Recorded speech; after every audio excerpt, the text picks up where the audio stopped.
সুলাইমান আলাইহিস সালাম লিখলেন, একটা চিঠি লিখলেন। ওই চিঠির ভিতরে ভাষা ছিল, সবাই আমার সাথে বলুন, বিসমিল্লাহির রাহমানির রাহিম।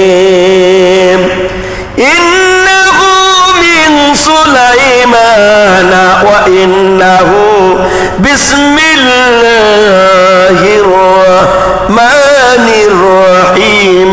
আল্লাহ তাআলা আলাইয়া ওয়া আতুনি মিনাল মুসলিমিন। সূরা নামল। 2 বিসমিল্লাহ কোন সূরায়? সূরা নামলে 2 বিসমিল্লাহ, এই সেই 2 বিসমিল্লাহ। চিঠি লিখলো, হুদহুদ পাখির কাছে চিঠিটা দেবে। বলে আমি চিঠি তোমার কাছে দিলাম। এই চিঠি রানী বিলকিসের পাতে যখন তার মন্ত্রী পরিষদ বসবে, ওই সময় রানী বিলকিসের কাছে চিঠি হস্তান্তর করবে। আর চিঠিটি যেন কেউ দেখতে না পারে। তোমাকে দেখতে পারলে তাহলে তোমার বিপদ আছে, দেখতে পারলে তোমাকে তো রাখবে না। যেভাবে হোক আমার এই দাওয়াত রানী বিলকিসকে পৌঁছায় দিতে হবে।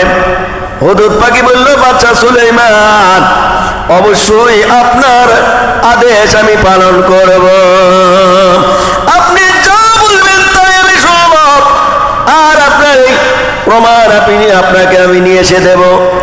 এবার চিঠিটা সুলাইমান আলাইহিস সালাম ওই হুদহুদ পাখির পায়ে বেঁধে দিলেন। হুদহুদ পাখির পায়ে বেঁধে দিয়েছে।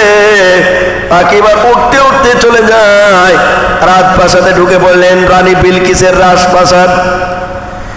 রানী বিলকিসের রাজপ্রাসাদে ঢুকে এবার যখন মন্ত্রী পরিষদ বসেছে, 300 জন মন্ত্রী। কতজন? 300 জন মন্ত্রী ওই পরিষদ যেখানে বসেছে, ওখানে রানী বিলকিসকে এবার যখন চিঠিটা আস্তে করে ছেড়ে দিয়েছেন, পাখি আড়ালের দিকে ছেড়ে দিয়েছেন, রানী বিলকিসের কাছে চিঠিটা পৌঁছায় যায়। আর ওই পাখি দূর থেকে শোনে কি রানী বিলকিস কি বলছে, এগুলা শুনতেছে। রানী বিলকিস চিঠিটা পাওয়ার সঙ্গে সঙ্গে চিঠিটা পড়লেন। এই ব্যাপার কি, কোথার থেকে চিঠি আসলো? ওই চিঠি পড়ার সঙ্গে সঙ্গে রানী বিলকিস একদম চুপচাপ হয়ে যায়, নীরব হয়ে যায়। 300 জন মন্ত্রী রানী বিলকিসকে বলে, আপনি কেন রাজা, আপনি কেন আজকে আপনি মন খারাপ, আপনার কি সমস্যা আপনি বলুন, কে আপনাকে কষ্ট দিয়েছে বলেন। এই মুহূর্তে আমরা 300 জন মন্ত্রী আছি, 300 জন মন্ত্রী পরিষদ, এই মুহূর্তে আমরা তার কাছে যাব। মুহূর্তের ভিতরে তার রাষ্ট্রকে আমরা আক্রমণ করব। আক্রমণ করে আমরা এই মুহূর্তে আমরা তাকে পরাজয় করে ধরে নিয়ে আসবো। রানী বিলকিস ছিল খুব জ্ঞানী। রানী বিলকিস ছিল খুব জ্ঞানী। আর এ ছিল জিনের সন্তান। কি ছিল? জিনের সন্তান। ওর বাবার নাম কি ছিল? ওর বাবার নাম কি ছিল? হুদহাদ। ওর বাবার নাম ছিল কি? হুদহাদ। আর ওই রাজ্যের রাজার নাম কি? রানী বিলকিস। ওয়াজকে তো তোমাদেরই করতে হবে, এ ওয়াজ মনে রাখবা।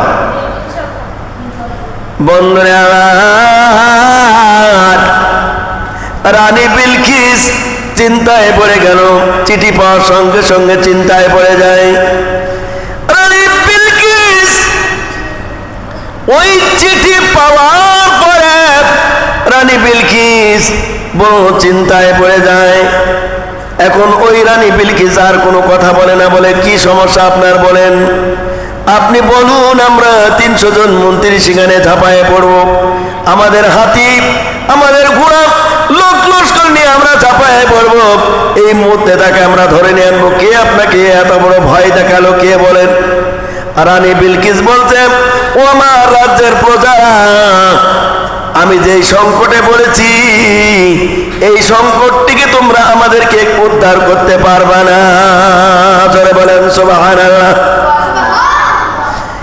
এই কোনো সাধারণ চিঠি নয়, কোনো সাধারণ চিঠি নয়, আল্লাহ নবী পয়গম্বর সুলাইমান আলাইহিস সালামের পক্ষ থেকে চিঠি এসেছে, আমাকে দাওয়াত দিয়েছে।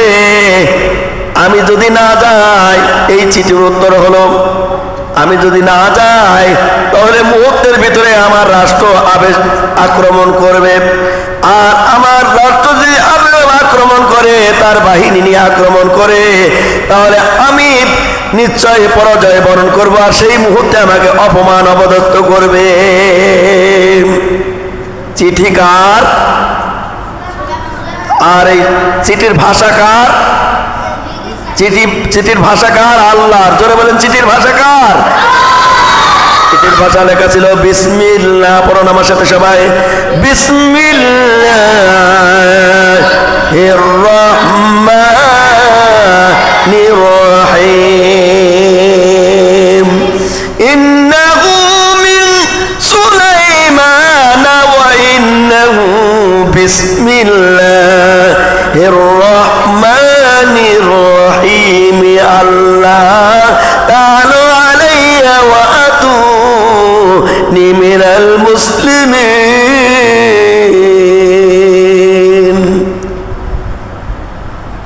এই চিঠি হযরতে সুলাইমান আলাইহিস সালাম বললেন, আমার এই চিঠি যদি আপনি অপমান করেন, এই অপমান করার ক্ষমতা আমার নাই, আপনার নাই। আপনি যদি অপমান করেন, মুহূর্তের ভিতরে, এই মুহূর্তের ভিতরে আমার রাজ্যের লোকজন আপনার কাছে যাবে এবং আপনার রাষ্ট্র সাবা রাজ্য সেখানে যাই আক্রমণ করবে এবং সেখানে আমাদের সৈন্যবাহিনীর সাথে তোমার 300 জন মন্ত্রী পরাজয় বরণ করবে, আর সেই মুহূর্তে তোমাকে চরম অপমান অপদস্থ করা হবে।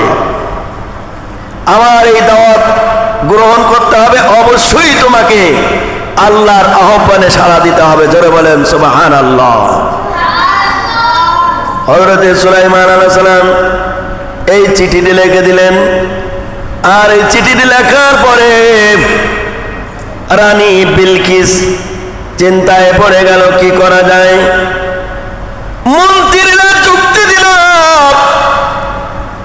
মন্ত্রীরা যুক্তি দিয়েছেন, আপনি কোনো চিন্তা করবেন না, এই মুহূর্তে আমার কাছে আমরা যে বাহিনী আছি, আমরা বরং তার কাছে যাব, তার কাছে আমরা আপনার পক্ষ থেকে কিছু আপনি হাদিয়া পাঠান। ওই হাদিয়া পাঠালে আমরা বাদশাকে মানে তাকে থামায় দেব, শান্ত শিষ্ট বানায় দেব। হাদিয়া পাঠাবে, ওদের কিছু হাদিয়া পাঠান। কি হাদিয়া পাঠাবে? সিদ্ধান্ত হলো স্বর্ণের ইট। কি পাঠাবে? স্বর্ণের ইট। ওগুলা কি সুলাইমান আলাইহিস সালামের অভাব ছিল? হযরত সুলাইমান আলাইহিস সালাম তিনি ছিলেন, আল্লাহ রাব্বুল আলামিন তাকে বাদশাহী দান করেছেন। এমন বাদশাহ, সাধারণ বাদশাহ না, তিনি একজন নবী এবং আল্লাহ রাব্বুল আলামিন বাদশাহী দান করেছেন। যেমন ইউসুফ আলাইহিস সালাম বাদশাহ ছিল, নবী ছিল, সুলাইমান আলাইহিস সালাম তিনি ছিলেন বাদশাহ। আর এই সুলাইমান সাধারণ কোনো মানুষের সন্তান না, তিনি হলো হযরতে দাউদ আলাইহিস সালাতু ওয়াস সালামের সন্তান। কার সন্তান? হযরতে দাউদ আলাইহিস সালাতু ওয়াস সালামের সন্তান। এই দাউদ আলাইহিস সালাম আল্লাহ রাব্বুল আলামিন, এই দাউদ আলাইহিস সালামকে আল্লাহ রাব্বুল আলামিন এমন জ্ঞানী করেছিলেন, তিনিও ছিলেন বাদশাহ। দাউদ আলাইহিস সালাম তিনি নবী ছিলেন, আর তার কলিজার টুকরা একমাত্র সুলাইমান আলাইহিস সালাম, তিনি আল্লাহ রাব্বুল আলামিন বাদশাহী আল্লাহ রাব্বুল আলামিন তাকে দান করেছেন। বন্ধুরা আমার, যে দাউদ আলাইহিস সালামের আল্লাহ রাব্বুল আলামিন জব্বুর কিতাব তারপরে নাজিল করেছিলেন। যারা বলেন সুবহানাল্লাহ। জব্বুর কিতাব যখন পড়তো হযরতে সুলাইমান আলাইহিস সালাম, যখন জব্বুর কিতাব পড়তো আর সমুদ্রের মাছগুলি একেবারে নীরবে শুনতো, ওই জব্বুর কিতাব তেলাওয়াত যখন করতে এত সুন্দর পৃথিবীর ভিতরে আল্লাহ রাব্বুল আলামিন দাউদ আলাইহিস আলাইহিস সালামে আল্লাহ রাব্বুল আলামিন কণ্ঠ দান করেছিলেন। যেই কণ্ঠ দাউদ যখন জাব্বুর কিতাব তিলাওয়াত করতেন, সমুদ্রের মাছগুলি নীরবে তিলাওয়াত শুনতেন, জীব জানোয়ার সব কিছু নীরবে তিলাওয়াত শুনতেন, যত পাখি যা কিছু ছিল সব দাউদ আলাইহিস সালামের তিলাওয়াত শুনতেন। এই জন্য দাউদ আলাইহিস সালাম তখন কোরআন তিলাওয়াত করতেন, শনি মঙ্গলবার কোরআন শরীফ তিলাওয়াত করতেন। আর সেই দিন থেকে সুলাইমান আলাইহিস সালাম বলল, তোমরা এই দিনে কোনো চাইলে মাছ না মারবা না, মাছ মারা নিষেধ করে দিলেন। এমন তিলাওয়াত করতেন, মাছগুলি পাগল হয়ে যেত। আল্লাহ নবী দাউদ আলাইহিস সালামের তিলাওয়াত শুনতেন। জোরে বলেন সুবহানাল্লাহ। এখন এক দল বলল যে আমরা মাছ ধরব, আর আরেক দল বলল যে আমরা যে কোনো ক্রমেই হোক বাধা দেব, জীবনের মূল্য হলেও আমরা এই মাছ মারতে দেব না। জাব্বুর কিতাব শুনছে মাছ, এই অবস্থায় আমরা মাছ ধরতে দেব না, আমাদের জীবনের বিনিময় হলেও আমরা বাধা দেব। আর এক দল বলল যে ও যে যা করে করুক, আল্লি খাবো, নিরিমিশি ঘুম যাবো, পান্তা ভাত ফদি খাবো। এরা হলো ওই দল যারা খানকায় বসে জিকির করে লা ইলাহা ইল্লাল্লাহ, লা ইলাহা ইল্লাল্লাহ। এই দল হলো তারা বলে আমরা কিছুই বলবো না, আমরা হলো আল্লি খাবো, নিরিমিশি ঘুম যাবো, পান্তা ভাত ফদি খাবো, যে যা করে তাই করুক।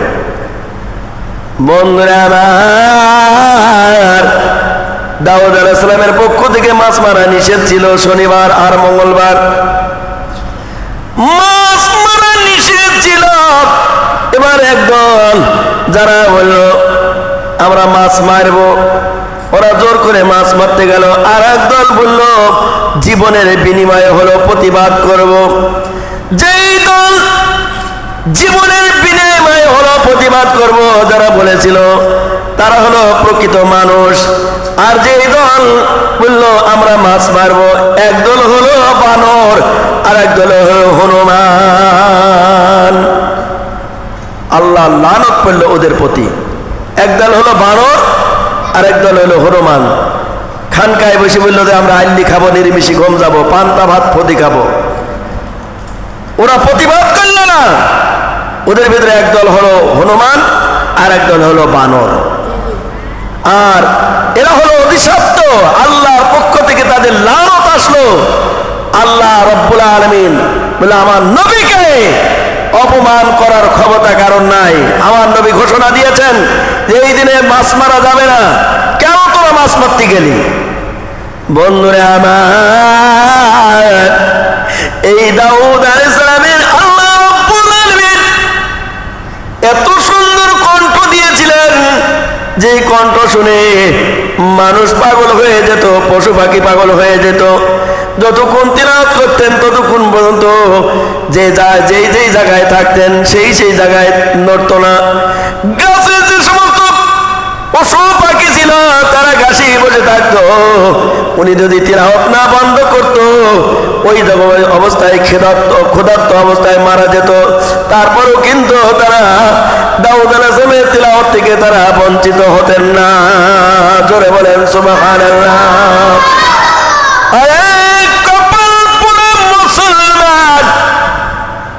আজকে দাউদ আলাইহিস সালামের তিলাওয়াত, আল্লাহ রাব্বুল আলামিন দাউদ আলাইহিস সালামের তিলাওয়াত দুনিয়ার বুকে যারা, এই দুনিয়ার বুকে যারা আল্লাহর হুকুম পালন করবে, যারা আল্লাহর কোরআন পড়বে, কোরআনকে যারা ভালোবাসবে, আল্লাহর ইবাদত যারা করবে, আল্লাহ রাব্বুল আলামিন কাল কিয়ামতের ময়দানে আল্লাহ রাব্বুল আলামিন বলবে দাউদ নবী গো,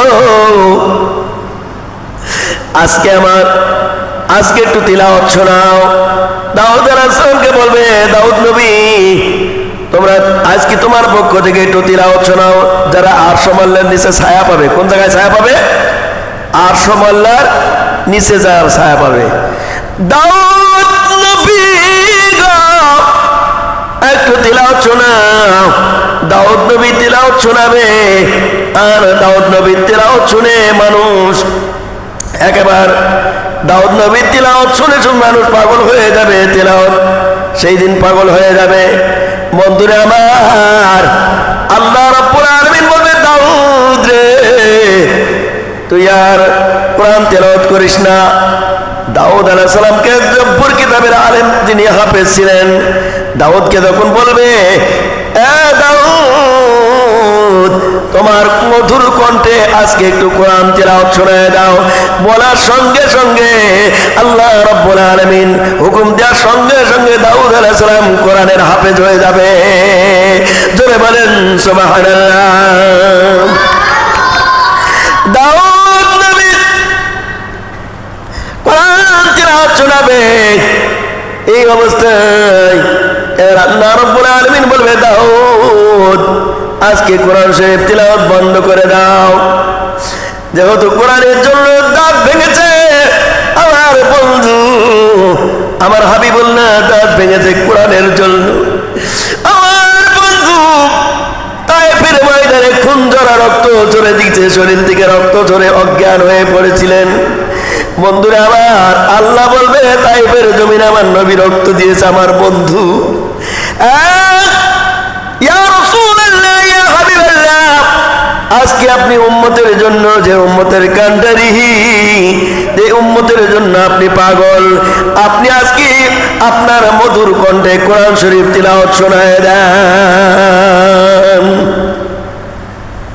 আল্লাহ নবী কোরআন শরীফ তিলাওয়াত করবে, যে কোরআন শরীফ তিলাওয়াতে মক্কার আবু জাহেলরা তারা কাফের ছিল, তবু আল্লাহ নবী তিলাওয়াত শুনে তারা পাগল হয়ে যেত। তারা আইন জারি করলো যে এই কোরআন শরীফ তিলাওয়াত আর শোনা যাবে না, এই কোরআন শরীফ তিলাওয়াত বন্ধ করতে হবে, এইভাবে ঘোষণা দিল। যারাই ঘোষণা দিল আবার তারাই এই কোরআন শরীফ তিলাওয়াত শুনলো। বন্ধুরা দাউদ নবী কোরআন শরীফ তিলাওয়াত বন্ধ করে দেন, আমার নবী তিলাওয়াত করবেন। আমার নবী তিলাওয়াত এত মধু, এমন অবস্থায় আল্লাহর বান্দারা তিলাওয়াত শুনে সিজদায় পড়ে যাবে। বলেন আল্লাহু আকবার। আল্লাহ রাব্বুল আলামিন বলেন, ইয়া রাসূলুল্লাহ, ইয়া হাবিবাল্লাহ, আপনি তিলাওয়াত শোনালেন, এবার তিলাওয়াত বন্ধ করে দেন। এবার বান্দাকে বলবে, বান্দারে তোমরা আর কিছু চাও, আমার কাছে আর কিছু চাও, কি চাওয়ার আছে? এবার বলবে, রব্বুল আলামিন আপনি দুনিয়ায় যা ওয়াদা করেছিলেন তা দিয়েছেন, আপনার আসমল্লার নিচে ছায়া পেয়েছি, আপনার হাতে হাউজে কাউসারে পানি পান করলাম। এরপরে দাউদ আলাইহিস সালামের মুখের কণ্ঠে আপনি কোরআন তেলাওয়াত শোনালেন। এরপরে আর আপনি আমাদের নবী জনাবে মুহাম্মদুর রাসূলুল্লাহ সাল্লাল্লাহু আলাইহি সাল্লামের মুখ থেকে কোরআন শরীফ তিলাওয়াত শোনালেন। আর কিছু চাই না, রব্বুল আলামিন আপনি যা নাজ নিয়ামত দিয়েছেন, আর কিছু চাই না, আমাদের আর কিছু চাওয়ার নাই। আল্লাহ রব্বুল আলামিন বলবে, বান্দারে এখনো আমার কাছে আছে, তোমরা চাও। জোরে বলেন সুবহানাল্লাহ।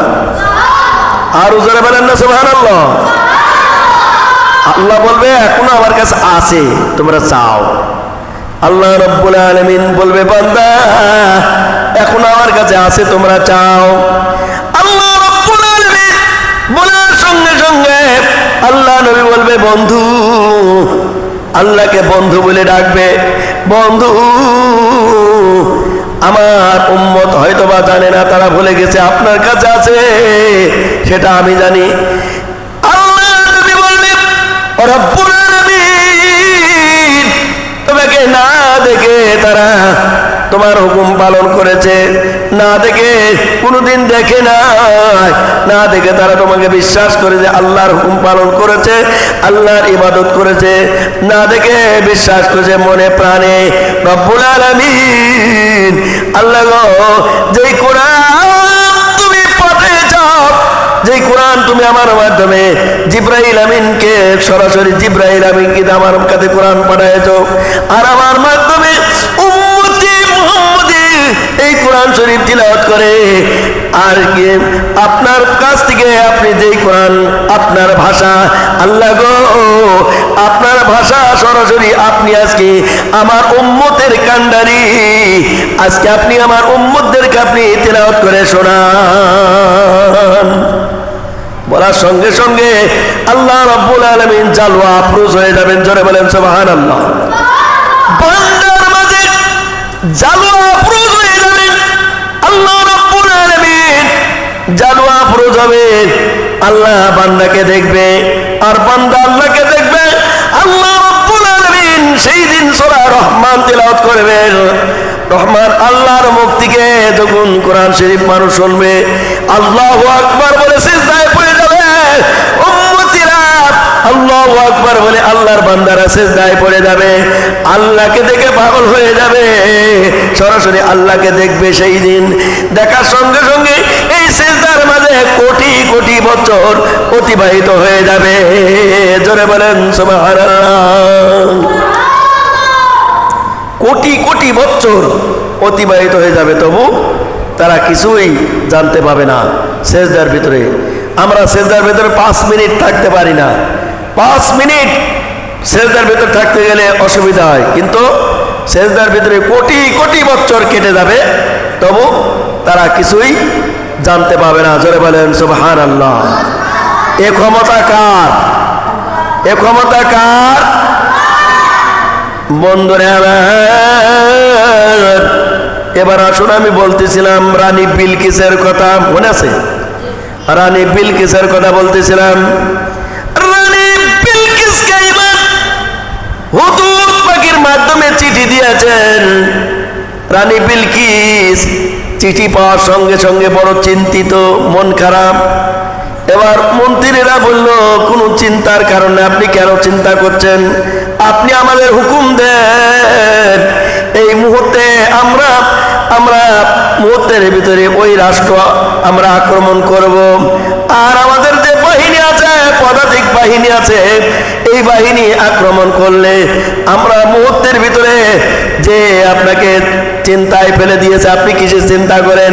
চিন্তার কোনো কারণ নাই। আপনাকে এই মুহূর্তে তাকে আমরা ধরে নিয়ে এসে আপনাকে দেব, আপনি শাস্তি দিবেন। রানী বিলকিস বলে এত সহজ না, তোমরা যা মনে করছো তা না। এ কোনো সাধারণ চিঠি না। জোরে বলেন সুবহানাল্লাহ। এ চিঠি এসেছে বাদশাহ সুলাইমানের পক্ষ থেকে চিঠি এসেছে। এই চিঠি অপমান করার ক্ষমতা আমার নাই। রানী বিলকিস এবার বললো আমাকে যেতে হবে। বলে ঠিক আছে, আপনি যাওয়ার একদিন আপনি কিছু উপঢৌকন পাঠান, আপনি বাদশার কাছে উপঢৌকন পাঠান আর বাদশার কাছে প্রস্তাব দেন। বাদশার সিদ্ধান্ত হলো এবার রানী বিলকিস স্বর্ণের ইট 4টা ইট দিল। কয়টা? 4টা ইট দিলেন। ওই ইটগুলি নিয়ে এবার রওনা দিয়েছে। আর হুদহুদ পাখি এসে আল্লাহ নবী সুলাইমান আলাইহিস সালামকে সংবাদ দিলেন। পাখি খুব তাড়াতাড়ি উঠতে পারে না, ওর কি সময় লাগবে আসতে? হুদহুদ পাখি সাবা রাজ্যের থেকে উড়ে চলে আসলেন। সাবা রাজ্যের থেকে উড়ে চলে আসলেন। এবার রানী বিলকিসের পক্ষ থেকে চলে আসলেন। সুলাইমান আলাইহিস সালামকে সালাম দিলেন। বলে কি খবর বলো? বলে হুজুর খবর ভালো, আপনি চিঠি দিয়েছেন, আমি চিঠি দিয়ে আড়ালে লুকাইছিলাম। চিঠি পাওয়ার পরে এবার রানী বিলকিস চিন্তায় পড়ে গেল। ওই রাজ্যের লোকজন বলছে, সাবা রাজ্যের লোকজন মন্ত্রীরা বলছে আপনি চিন্তার কোনো কারণ নাই, আপনি চিন্তা করবেন না, আপনি হুকুম দেন ওই রাজ্যকে আমরা আক্রমণ করব। রানী বিলকিস বলতে কোনো সাধারণ চিঠি নয়, এই চিঠি হলো সুলাইমানের পক্ষ থেকে। সুতরাং অপমান করার ক্ষমতা আমার নাই। হযরত সুলাইমান আলাইহিস সালামকে বললেন, ওগো আল্লাহ নবী, এই মুহূর্তে রানী বিলকিস তারা পরামর্শ দিয়েছে 4টা স্বর্ণের ইট পাঠানোর জন্য। 4টা ইট নিয়ে তারা রওনা দিয়েছে। আপনাকে উপঢৌকন দেবে, আপনাকে উপহার দেবে, সম্মান জানাবে। সুলাইমান আলাইহিস সালাম বলল, ওরা আসার আগে জিনদেরকে স্মরণ করলো, জিনদেরকে ডেকে বললো ওরা আসার আগে আমার এ রাজ্যের ভিতরে জায়গায় জায়গায় সুন্দর স্বর্ণের চেয়ার বসাতে হবে, আর স্বর্ণের প্রাচীর দিতে হবে। স্বর্ণের প্রাচীর দিয়েছে, জায়গায় জায়গায় স্বর্ণের চেয়ার দিয়ে বসার মতো ব্যবস্থা করেছে।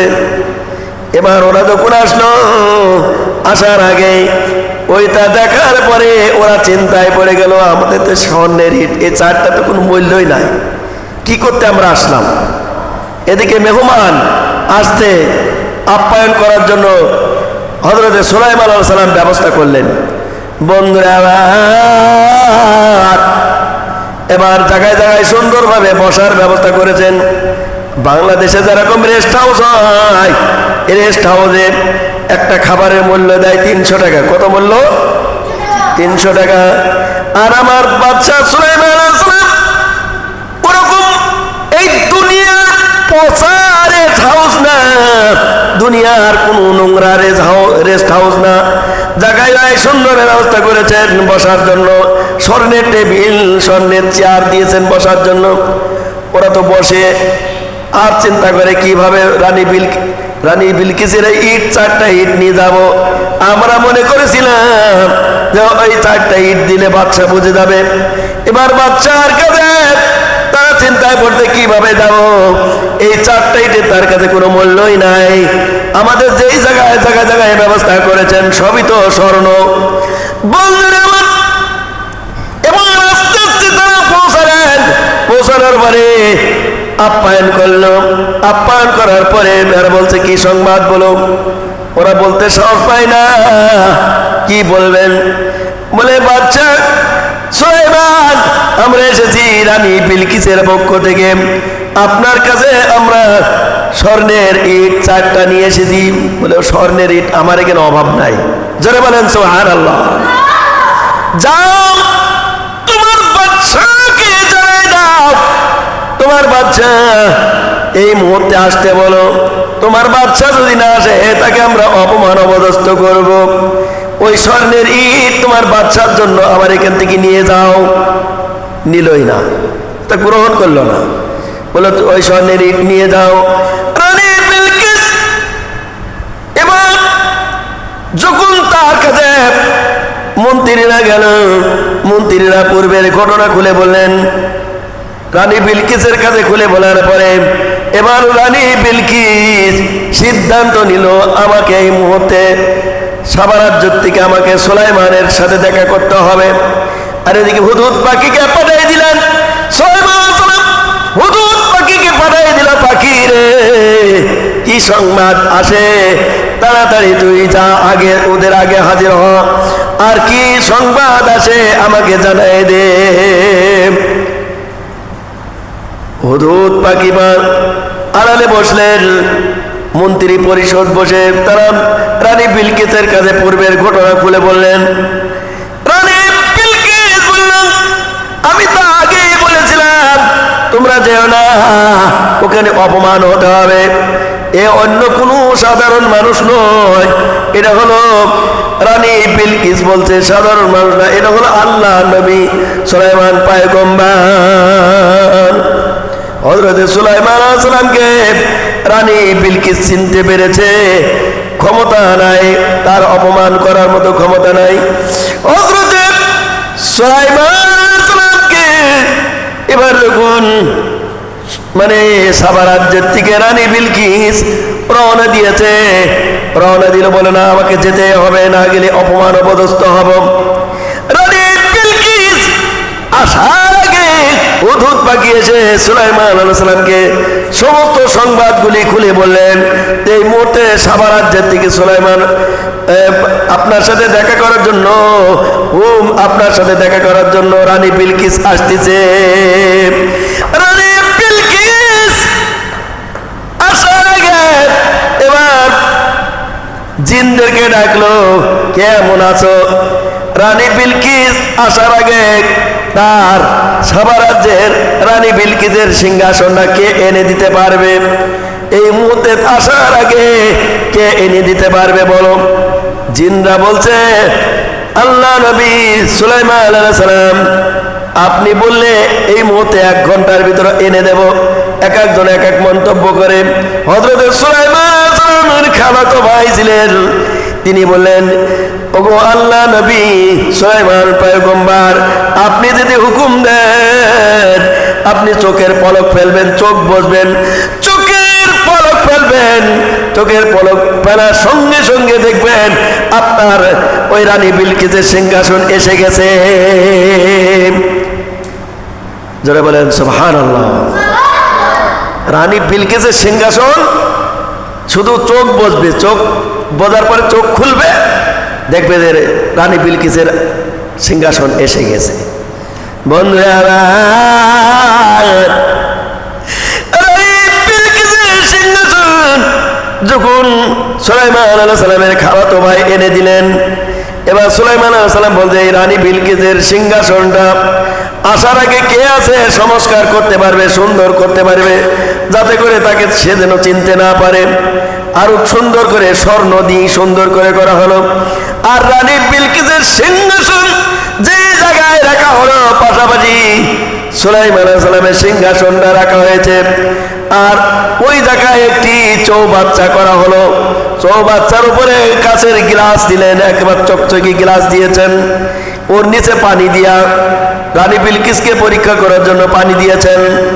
এবার রানী বিলকিস যখন রানী বিলকিস পৌঁছায় গেলেন, পৌঁছানো যাওয়ার পর সুলাইমান আলাইহিস সালাম এসে সালাম দিয়েছেন। বলে, তোমার এই সিংহাসনটা কার দেখো। বলে, সিংহাসনটা কার দেখো তো। রানী বিলকিস অনেকক্ষণ চিন্তা করার, অনেকক্ষণ চিন্তা করছে। চিন্তা করতে করতে অনেক চিন্তা ভাবনা পরে বলতে যে, সিংহাসনটা তো আমারই মনে হচ্ছে, কিন্তু কিভাবে এখানে আসলো, আর এত সুন্দরী বা কি করে হলো। রানী বিলকিসকে বলা হলো, তোমার সিংহাসনে তুমি প্রবেশ করো, তোমার সিংহাসনে তুমি বসো। এবার রানী বিলকিস সিংহাসনে যাওয়ার সময় প্রস্তুতি নিচ্ছে, কিভাবে যাবে, যে জায়গাতে যাবে ওই জায়গায় তো পানি। এবার রানী বিলকিস এরকম মানে হাঁটুর উপরে কাপড় তুলতে যাচ্ছে, যে পানিতে ভিজে যাবো, তুলতে পারছে পানি। বলে, কি ব্যাপার, আপনি যাচ্ছেন না কেন সিংহাসনে? বলে, না, ওই পানির ভিতরে কেমনে যাব, ওখানে তো অনেক পানি, ওর ভিতরে কিভাবে যাব। হাঁটুর কাপড় উঁচু করেছেন। এমন সময় রানী বিলকিসের এই দেখে তিনি সুলাইমান আলাইহিস সালাম অমনি ওর পরে পয়সা ফেললেন, শব্দ হলো। বললে, এবার তুমি যেতে পারো, কোনো আপত্তি নাই। যে বাদশা রানী বিলকিস, তাকে বিভ্রান্ত ফেলে দিল সুলাইমান আলাইহিস সালাম, যে তার ভিতরে ঢুকতে সাহস পাচ্ছে না, যে কিভাবে তার রাজ সিংহাসনে প্রবেশ করবেন। বন্ধুরা আমার, রানী বিলকিস এবার আল্লাহ নবীকে যাই সালাম দিলেন। সালাম দেওয়ার পরে আল্লাহ নবী সুলাইমান আলাইহিস সালামকে বলেন, ও নবী, আমি এসেছি আপনার কাছে ঈমান আনার জন্য, আপনি আমাকে মুসলমান বানায় দেন। অমনি সুলাইমান আলাইহিস সালামকে বলল, আপনি আমাকে মুসলমান বানান, আমি মুসলমান হতে চাই। এতদিন আমি বেধর্মী ছিলাম, অগ্নি পূজা করতাম, সূর্য পূজা করতাম, আজকে আপনার হাতে কলমা পড়ে মুসলমান হতে চাই। অমনি আল্লাহ নবী সুলাইমান আলাইহিস সালাম তাকে মুসলমান বানায় দেয়। শুধু তাই নয়, রানী বিলকিসের সঙ্গে সুলাইমান আলাইহিস সালাম, রানী বিলকিস সুলাইমান আলাইহিস সালামকে বিবাহের প্রস্তাব দিলেন। যারা বলেন সুবহানাল্লাহ। যে ছিল সূর্য পূজারী, যে ছিল অগ্নি পূজারী, আর 360 জন মন্ত্রী তাকে কি করত, তাকে সেজদা করত। সেই রানী বিলকিস এসে সুলাইমান আলাইহিস সালামকে দেখার সঙ্গে সঙ্গে তিনি মুসলমান হলেন। শুধু তাই নয়, তিনি রানী বিলকিস প্রস্তাব দিল, যে আপনার সাথে আমি বিবাহ করতে চাই। রানী বিলকিসের সঙ্গে বিবাহ হলো। হযরত সুলাইমান আলাইহিস সালাম কিছুদিন ওখানে রানী বিলকিস কাটালেন। কাটানোর পরে রানী বিলকিস বলল, ওগো আল্লাহ নবী পয়গম্বর, আমার ভাড়াপণ আপনার পুরে দিতে চায়, ওই রাজ্যের শাসন বিচার আপনি করবেন। আমি আর রাজা হতে চাই না, আমি আর প্রেসিডেন্ট হতে চাই না। সাবা রাজ্যের বিচার আপনি ওই বাদশাহ ওখানে আপনি বিচার করবেন। সাবা রাজ্যের বিচার ভার দায়িত্ব কাকে দিলেন? সুলাইমান আলাইহিস সালামকে। সুলাইমান আলাইহিস সালামকে দিলেন। এবার রানী বিলকিস দেওয়ার পরে বলল, চলেন এবার আমাদের সাবা রাজ্যে যায়, আপনার রাজ্যে যায়। রানী বিলকিসের সঙ্গে সুলাইমান আলাইহিস সালামের একটি সিংহাসন ছিল। ওই সিংহাসন আল্লাহ রাব্বুল আলামিন এত ক্ষমতা দিয়েছিল, তার কোনো তেল লাগতো না, কোনো কিছুই লাগতো না। এখন প্লেন চললে, আকাশে প্লেন উঠলে তেল লাগে, লাগে না? তেল যদি ফুরে যায় তাহলে যে কোনো মুহূর্তে বিপদ হয়ে যেতে পারে। এবং ওই প্লেনের বিপদ মানে সাধারণ বিপদ না। প্লেনের বিপদ যদি হয় তাহলে আর কেউ বাঁচার আশা করা যাবে না। রানী বিলকিসকে তার সিংহাসনে নিলেন, বসায় দুইজন একসঙ্গে। এবার সিংহাসনে বসার সঙ্গে সঙ্গে এবার সিংহাসন উড়াল দেয়, সিংহাসন উড়ে চলে গেল সাবা রাজ্যে। এবার তার রাজ্য সেখানে কিছুদিন কাটালাম। আল্লাহ রাব্বুল আলামিন সুলাইমান আলাইহিস সালামকে এত ক্ষমতা আল্লাহ রাব্বুল আলামিন দিয়েছিলেন। একদিন তিনি হেঁটে যাচ্ছেন, এমন সময় নারী চড়ুক আর পুরুষ চড়ুক কিমি তার কিচিমিচি ভাষায় বলতেছে, সুলাইমান আলাইহিস সালামকে কিমি কিচিমিচি ভাষায় নারী চড়ুক আর পুরুষ চড়ুক বলতেছে। এবার সুলাইমান আলাইহিস সালাম মিসকি মিসকি হাসি দেয়। মিসকি মিসকি হাসি দেওয়ার পরে সুলাইমান আলাইহিস সালামকে জিজ্ঞেস করেন তার লোকজনেরা, আপনি কেন মিসকি মিসকি হাসলেন, কেন এইভাবে হাসি দিলেন? বলে, আমি হাসলাম এই জন্য, নারী চড়ুক আর পুরুষ চড়ুক তারা একসঙ্গে এসেছে, এসে বলছে, ওগো আল্লাহ নবী সুলাইমান আলাইহিস সালাম, আমরা কুমারী, আমাদের আজও বিয়ে হয় নাই, আপনি আমাদের নিজ হাতে বিবাহ পড়ায় দেন। যারা বলেন সুবহানাল্লাহ। এত সুন্দর ভাষা আল্লাহ রাব্বুল আলামিন সুলাইমানকে, প্রত্যেকটা ভাষা বোঝার ক্ষমতা আল্লাহ রাব্বুল আলামিন দান করেছিলেন হযরতে সুলাইমান আলাইহিস সালামকে। এই ভাষা আর অনেক কাহিনী আছে রানী বিলকিসের। এরপরে সুলাইমান আলাইহিস সালাম বহুত রাষ্ট্র সে দখল করবে এবং আরো বহুত জিন সমুদ্র তলদেশে যাবে, বহুত জিন তার অনুগত করে নিয়ে আসবে। এরপরে আরো ঘটনা আছে রানী বিলকিসের, মানে এরপরে আরো সুলাইমান আলাইহিস সালামের ঘটনা আছে। তার কিছুদিন কষ্ট হবে, সেটা হলো তার আংটি চুরি হয়ে যাবে, জিনরা চুরি করবে। শেষ পর্যন্ত ওই রাজ্যে আর তিনি থাকতে পারবেন না। এখানে বহুত ঘটনা আছে। আজকে এই সুলাইমান আলাইহিস সালামের যে ঘটনা এই পর্যন্তই আলোচনা করলাম। আমা তৌফিকা ইল্লা বিল্লাহ। বারাকাল্লাহু আলাইকুম ফিল কুরআনিল আযীম। আসসালামু আলাইকুম ওয়া রাহমাতুল্লাহি তাআলা ওয়া বারাকাতুহু।